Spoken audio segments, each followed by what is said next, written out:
35 calories per 3-ounce serving. And I'm smoking here, and let me take, I'm not sure if that's on the eye or not. So I want to start out with that. Scott mentioned grilled limes. Well, we're going to use some grilled limes in this. And I grilled the limes because chemically, limes have quite a bit of sugar in it. And when you grill with the sugar in it, it accentuates the flavor. So it's almost like caramelizing it. So we've got grilled limes. Let me find one that's really nice. You can see. And we're going to put that and shake it up with the margarita. And that's where we're going to get our lime juice. Because it's grilled, the juice is going to release very easily. So, first thing first, we're going to put a couple limes in here. And we will put some ice in with it.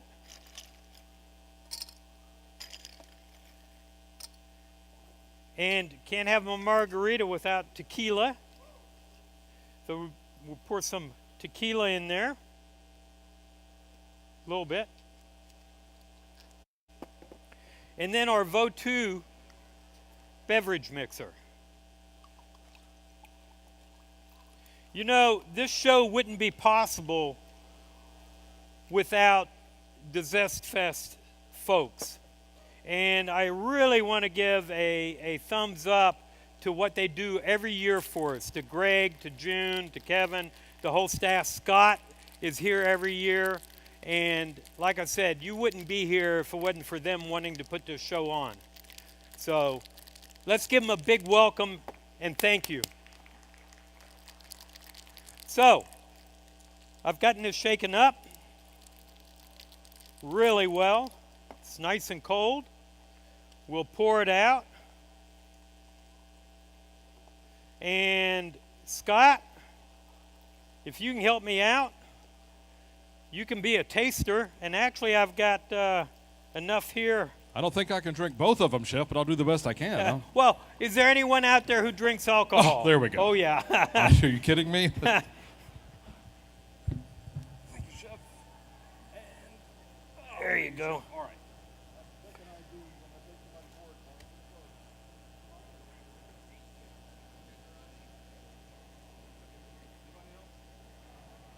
And here's one more for you, Scott. I know you can probably use this because you had a rough day getting here. Yes, I did. Yeah. Thank you, Chef. Thank you very much. How is that drink? Good way to start out a Friday, right? Yes, Friday sir. afternoon. That is fantastic, Chef. Thank you. Cool. So today, what we're going to make a smoked brisket 3-bean chili. Now, I know if you're from Texas, you're saying chili should not have beans in it. But a lot of people like beans. Excellent protein source without all the meat. So that's what we're going to make. And then I'm going to show you what you can do with that other than just putting it in a bowl with Fritos to make Frito pie. Okay? We're going to do a tostada. And any people from the Northeast here ever heard of Skyline Chili? Yeah. Okay. They do what to spaghetti? They put chili on it. So we're going to do that also. Okay. First things first, smoked brisket. I've got a brisket here, and you will notice that this brisket has 2 sides to it. This is the one that I've cut up. It's got a fat side and a side that doesn't have a whole lot of fat. You want to try that? We're going to put rub on this, and we use my Trace Chilies dry rub, which I use on all proteins, and the garlic, salt, and pepper. So we're just going to kind of do this. Now, we're not going to have time to smoke it, but I'm going to throw it on my smoker that I have here and smoke it for later on. And this is really all you need to do on both sides. We'll do it on both sides. Can everyone see that? You can see it? This ends up going into the smoker or an oven, however you want to do it, low heat for a long time, very slow. We're talking 10, 12 hours for a nice sized brisket, which you can see here. And at about 185 to 2 1/4, depending on what you're doing. So, what we end up with is a brisket that looks like this. And let me put another glove on since I handled this. That was raw meat. We'll move that over. I want to stir my spaghetti. We can probably turn that off someplace here. There we go. So, this is the brisket. You can see the nice bark on it. And this is the fat cap that's partially on it. So what we're going to do, we're going to slice through this. And you can see that really nice brisket there. We're going to cut where that fat cap is. I'm going to cut some of this fat cap off. You can see the fat here. And then what we're going to do is, by the way, let me just mention, you see me using this knife. This is not my knife. I've got some that are very much like it. These knives are by Rylander. They're right over in the corner, actually across from my booth. It's an excellent German steel knife. Fantastic. Go take a look at them if you want a good knife. And they're priced right, too. They won't break the bank. So what we're going to do is we're just going to dice this up. Try not to cut ourselves. And what really makes this brisket taste really good is the smoky flavor that you get from the bark. And a little bit of fat won't hurt it. So let me cut a little bit more here, and I'm going to kind of carve it around.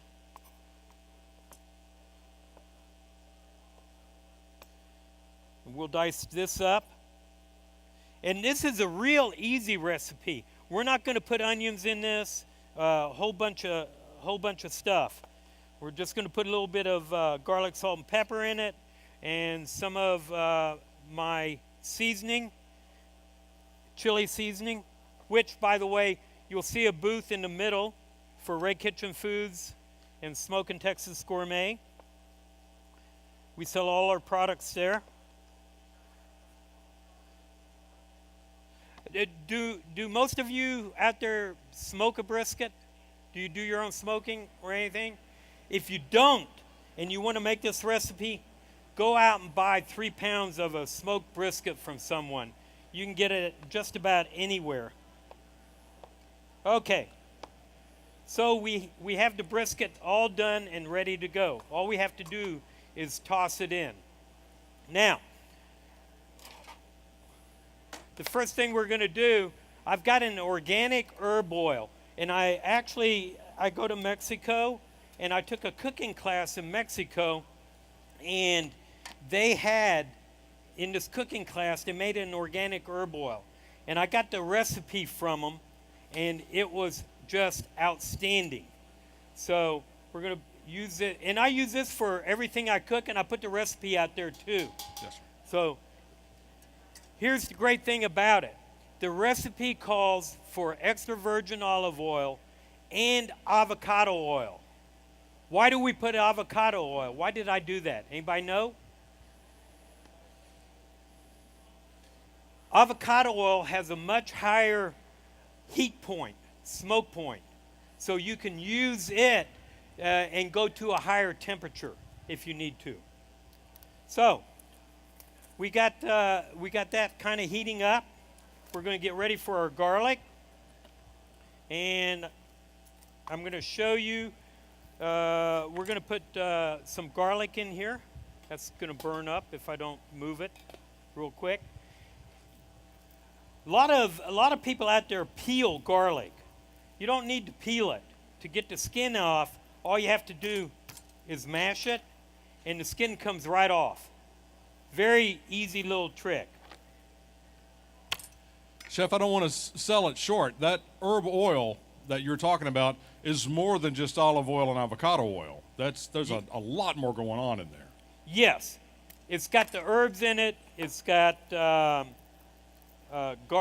garlic, salt, and pepper in it that we sell. Roasted pepper that ends up being ground up. So there's quite a few things in it. What's really cool about it is, and you're going to see this, I've got cilantro here that I'm going to use for this demo. Now, when you use herbs, what happens to it after you get done using what you want? You throw it away. Per pound, it's very expensive, or it goes bad in the refrigerator. Just dump it in your pot. You cook everything with that. Eggs, wherever you need to use a little oil, you can use that. So I'm dicing up some garlic here real quick. And we're going to throw that into our pot. About 5 cloves or so. I think I've got 3 in there. And now we're going to start sauteing that.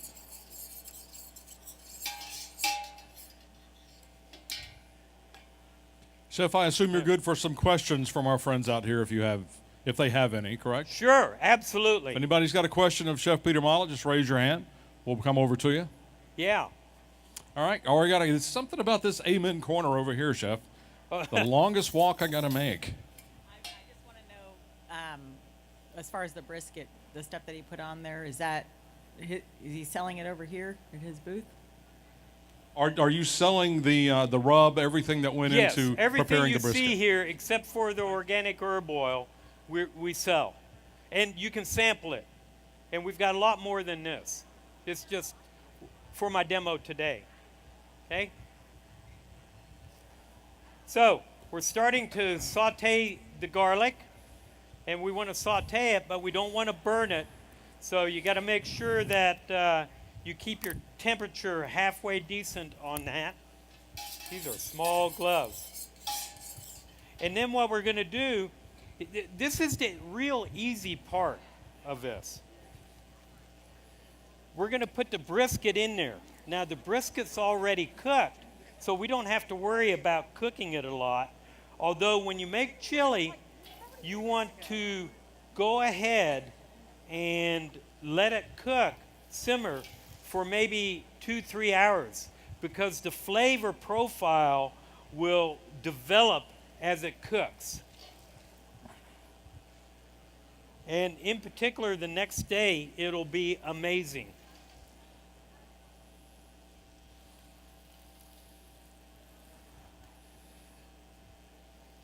So we're starting to cook it with the garlic. And you know, you don't have to make everything real difficult, okay? You can go ahead and, like I use Goya brand beans. They make an excellent bean. They're not over-processed. They're low sodium level. Makes an excellent bean. And that's what we're going to use here. Tomatoes, I think you should always use a really good tomato. And we're using Shentos on this. So what we're going to do, we're going to add a little bit of garlic, salt, and pepper into this. And we've got chili seasoning, which we're not going to put in yet. We're going to wait till we get our liquid in there.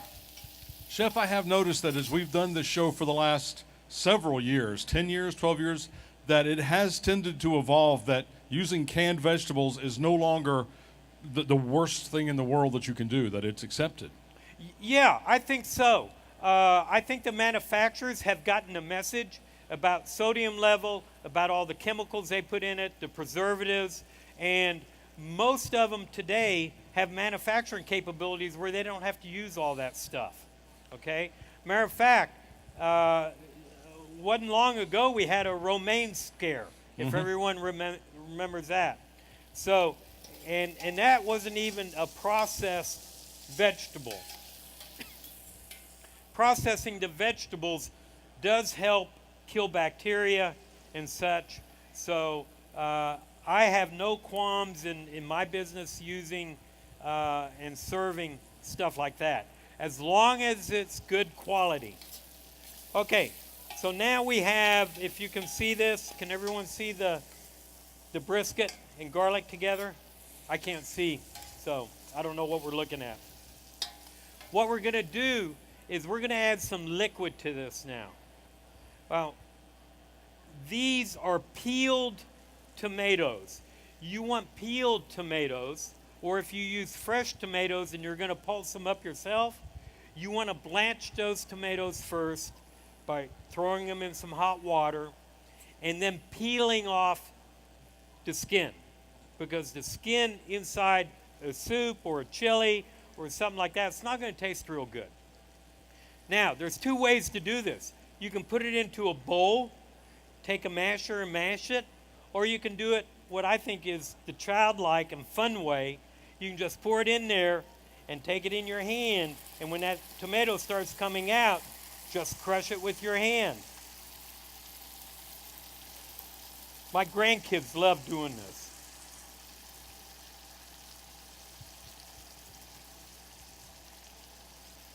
It's always good to wear a glove. We keep gloves at home underneath the sink and use them for everything. So there's one.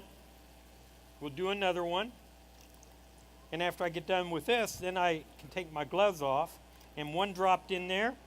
When they drop in there, just pick it up because it's not hot yet and keep mashing it. Now, when you do this, though, be careful. Take the lid all the way off and make sure there's no sharp edges on it, because if you stick your hand in there, there's a sharp edge, you can cut yourself. And we don't want to do that. Okay. So we've added the tomatoes. We're going to stir it around really good and get it nice and hot.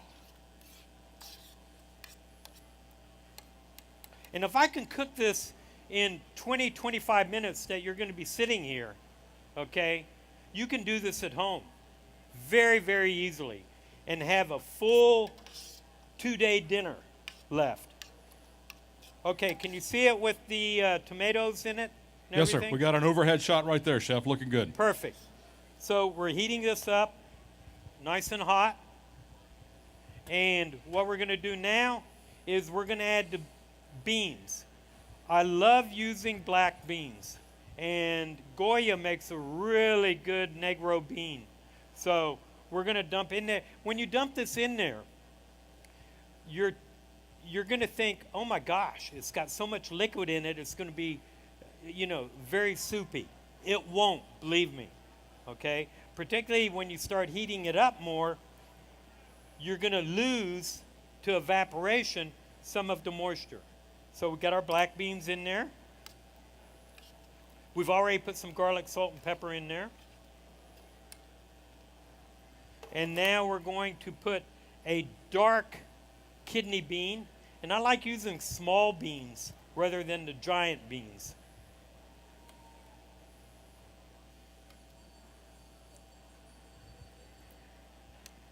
And then Goya makes a pink bean. It's like a pinto, but it's a little bit more pink. And it's got a very unique flavor to it that I really like in a bean. And that's what we have here, pink beans. You can see they're kind of pink. Now, Chef, is there anything that would prevent us, if we have the time, from putting this together in the morning, letting it be in a slow cooker all day, and coming back in the afternoon? Absolutely, you can do that. As a matter of fact, the key to this is if you put it in a slow cooker, of course your brisket's already done. The big thing about a slow cooker is that it doesn't necessarily saute anything. So you can go to the store and buy roasted garlic, already roasted, okay? Which is essentially what we did here. We sauteed it, roasted it in a hot pan. So if you do that, you can put everything in a slow cooker. Yes, sir. And turn it on high, and just let it go for 3, 4, 5 hours when you do that. A crock pot is great. Matter of fact, that's the way I do my, I'm going to do a Cuban pulled pork Sunday demo. Yes. And that will be in a crock pot. And it will have the sweet onion Pete salsa, the dry rub, and a can of Coke. In this case, it'll be Coke Zero because we don't want the sugars. Anybody know why I'm going to put a can of Coke in with it? Any guesses? Any ideas? Yeah, exactly. It's highly acidic. And what does acid, have you ever put a piece of meat into any kind of acid and let it just sit there for a while? It starts eating it up. It starts tenderizing it. And that's what we use that for. Now, the sweet onion Pete salsa will help with that too, because all our products are manufactured on the acid side. That's why we don't have to use any preservatives at all in that. So now we've got our chili basically done except for the chili seasoning. And I have a chili seasoning that I've put together, developed, that we sell. What's great about this is I'm not a big hot chili fan. I know I'm at ZestFest, and I'm probably preaching the wrong thing here, but I've got pepper sauces that I can use to make something real hot. This is kind of mild. So we're going to put about 3 tablespoons in, like that. Might be a little bit more. And we're going to stir it up. And this is the part that develops as you're cooking.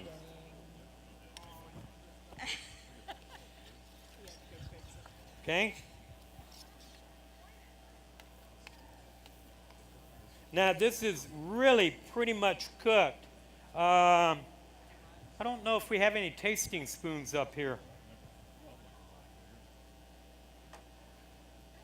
Hey Dana, do we have any tasting spoons by any chance? Chef, there's probably about 100 out here. You want me to bring them up to you? Let's see if I can get some tasting spoons. Here we go, Chef. There's a basket of them out here. Okay, I just want to put a little bit in a bowl here, and we'll give it to some people just so they can taste Yes, sir. the flavor profile. Now, we've got plenty. I made a whole pot of it that you're going to be able to taste. Thanks, Chef. Thank you, Scott.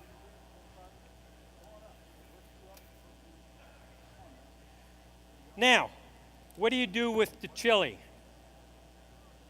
A lot of people will put the chili into a bowl. Oh, do we need another little bit? I think so, Chef. Okay. Let me grab another little bowl here. She's had a drink. I mean, for God's sakes. Now you're gonna get to sample this. This is just so you can taste what it's like.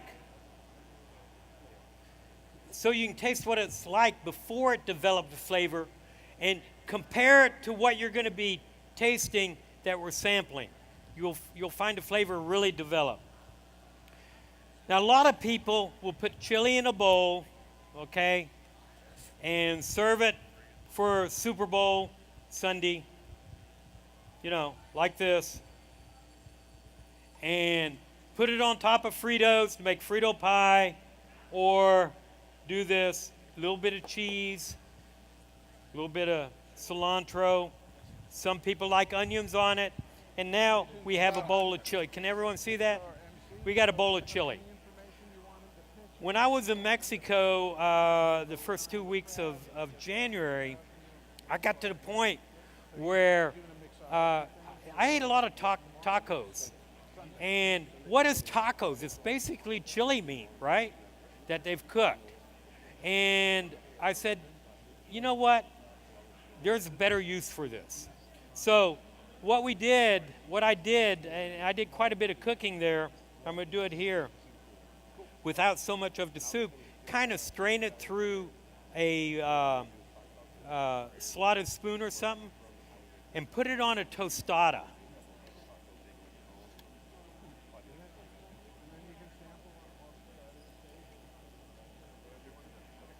And put a little bit of cheese on it.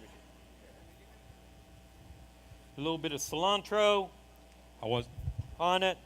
And here you go, Scott. I'm making him work today since he was late. I'm sorry, Chef. I was. No problem. So now we've got a beautiful tostada, okay? Those are great for Super Bowl Sunday. Let people make their own Anyone? tostadas.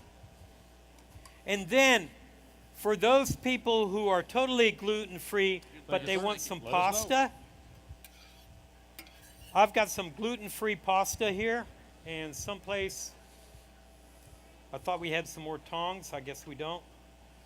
What we're going to do is we're going to make skyline chili. So this is a gluten-free pasta. Don't run off with the plates, by the way. We need those plates back. We got your name. We actually don't, but And now what we're going to do, we're just going to top this like they do at Skyline. I grew up in Cincinnati, Ohio. That's where I went to the University of Cincinnati and got my degree in organic chemistry there. And I lived on two things when I was going to school: White Castles and Skyline chili, because they were cheap and they were very filling. So now we have this chili, Skyline chili. And who doesn't love this? Kids love it too. Again, we'll put a little bit of that on it. And my whole point of showing you this is when people think of chili, they think of only eating it out of a bowl with, like a soup. Now, you can put it in a bread bowl. You can take a bread bowl, cut it out, and do that also. There's a lot of things you can do with it. Okay? So you can see in about 25 minutes how easy it is to cook this and make this and have it ready for Super Bowl Sunday or whatever. So, Scott, Yes, sir. any questions from anyone? anybody have any questions of Chef Peter Mollett? Or are you interested in sampling that smoked brisket chili? I saw the samples back there. I think they want to sample something, Chef. Okay. Dana's got it all ready or getting it ready. It's already out I'll here, check Chef. with her. Thank you Chef. so much, Chef. Is that it, Chef? You just walked That's off. it. There we are. That's it. Chef Peter So Mollett, quick. everybody. Thank you all for coming. Chef will be back all weekend here at ZestFest. Hope you will be too.